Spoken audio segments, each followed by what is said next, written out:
What is up YouTube, and welcome to this Mulan movie review and breakdown. Much has been made of the release of this movie and its release on Disney+. It's a digital premium VOD which is in the UK £20 on top of the $5.99 fee which we pay each month to get Disney+. Now I take umbrage with this because at least in the UK cinemas are open, and I've been a fair few times to see Tenet and New Mutants, and to be honest, it feels a bit of a slap in the face to have to pay £20 to watch this incredibly boring movie. The furore surrounding the movie has not just been about the method of release, but the movie's centre star, Liu Yifei, who plays the titular role. Apologies if I pronounce any of the names incorrectly here, but she has actually backed Hong Kong and by proxy the Chinese government cracking down on protesters. This did leave me in two minds about covering this movie on the channel, and the influence of China's censors on what we see in major Hollywood pictures does actually worry me. However, South Park parodied this far better than I ever can. Now, undertaking a remake of a Disney classic animated movie is always a tough task, and the remakes of Dumbo and The Lion King just haven't really been the best. However, criticisms mainly stem from wondering why they are even just remaking old classics when there are new films to make. Now, arguably they can not actually win because people criticise the remakes, which on the surface I enjoyed, at least watching Beauty and the Beast, and was just really one of the highlights of these remakes. And the problem is their new franchises like A Wrinkle in Time and most recently The Nutcracker flop so incredibly spectacularly, I can't really blame the Disney execs for cashing in on nostalgia value and actually mining the well there of their past catalogue. Mulan is no different to the sterile remakes, as the movie could be summed up in one word as lifeless, whereas the original Mulan actually was a powerful woman determined to shake up the status quo, with great voice acting by Ming-Na Wen, who actually appears in the movie, in the end introducing Mulan to the court. The live-action attempt feels by the numbers, and the main actress is just largely forgettable. The original had gravitas to it with the Disney magic of a superb soundtrack, and all of this is missing, which I understand, but it exposes the writing and mainly Mulan herself as dry and lacking of just, well, anything. We open with a gorgeous set, and the movie itself is colourful and full of life as Mulan starts to bring shame on her family by not yet being matched, and her chi just being too strong, and it's time for her to succumb to the social norms, basically have an arranged marriage and be a submissive wife. We have the debut of the new villain in this movie, and while the original had Shan Yu and a hawk, this time the hawk actually transforms into a woman who is referred to as a witch and is Yan Lan, and Boro Khan here is replacing Shan Yu.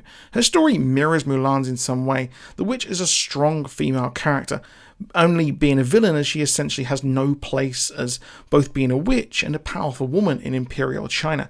Mulan faces the struggle as she could very well end up being like this witch, as being a woman in the military is illegal and punishable by death, but she can't control it because she's so very, very strong. The witch is actually helping Boro Khan, and together they manage to wipe out garrisons and towns along the Silk Road. The Silk Road being a major trade route, which calling it major is actually a severe understatement. And the Emperor here, played by Jet Li, is informed of this and decrees an imperial army with one man from each family being conscripted to join.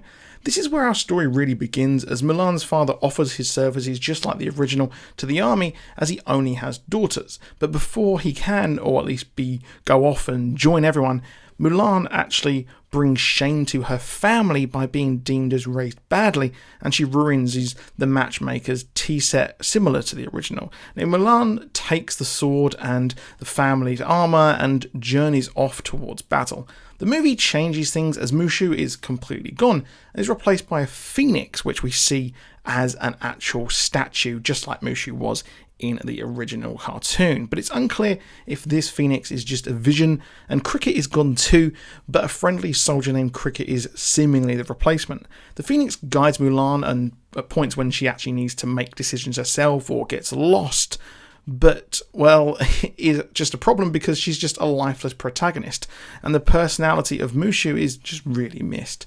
More changes occur when Mulan begins her training, and General Li, who was in the original and wondered if he was sent daughters instead of sons, is gone, and the montage of the soldiers training was just nowhere near like it was in the original, and it just feels kind of sterile and really kind of lifeless, as really the best way I can describe this. The bonding with the fellow soldiers is almost non-existent, and there's really no characterization in this movie whatsoever. And they only have a discussion about what kinds of women they like, and this just seems like a kind of shoehorned in woke style moment, as much as I really hate saying that word.